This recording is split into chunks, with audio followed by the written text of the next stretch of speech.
Hi, I'm Rosa. Thanks for joining me. Today I'm doing a what's for dinner, and it's just a dinner I'm throwing together. I'm going to do what I'm going to call an avocado bowl. So I'm making rice and carrots and cucumber and avocado, and let me turn the camera around and show you what I'm throwing together. I have rice cooking, and I have some avocados, a cucumber, a carrot. I'm going to fry up a couple eggs for my son and throw it on top of his avocado rice bowl. I don't know what else to call it, so I'm going to throw it together and see how it looks and add anything I need to add. It's just a quick meal, and rice and avocados and cucumbers sounded really good to me tonight. I also have this Japanese barbecue sauce that I picked up at Costco, and I wouldn't call it barbecue. It doesn't taste barbecue-y to me, but it's good. It gives a nice little Asian flavor to a meal. It looks good on rice. So maybe I will mix that with a little mayonnaise, and this is lime mayo. Do smooth and creamy hint of lime, and you can do regular mayonnaise. I just have this and I don't want to open another bottle, and I may even throw some sauerkraut in there. It's just a quick, different meal tonight. I'm also going to scour the vegetable bin in the refrigerator to see what else we have or what else I can throw into this bowl. I looked in the refrigerator and found this spring mix, so we'll throw some of that in there too.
So I know my son's not going to like a lot of fuss on this, a lot of vegetables.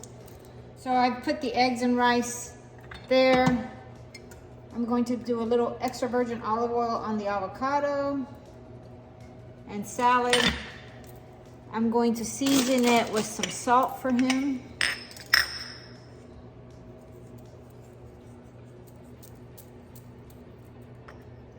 And I'll let him decide if he wants to put any of that Japanese barbecue sauce on it, but that's his bowl.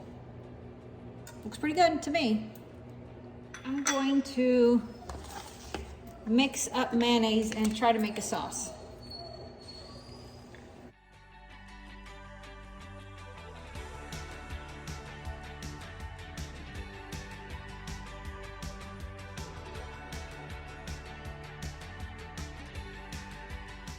This is mine and my husband's bowl.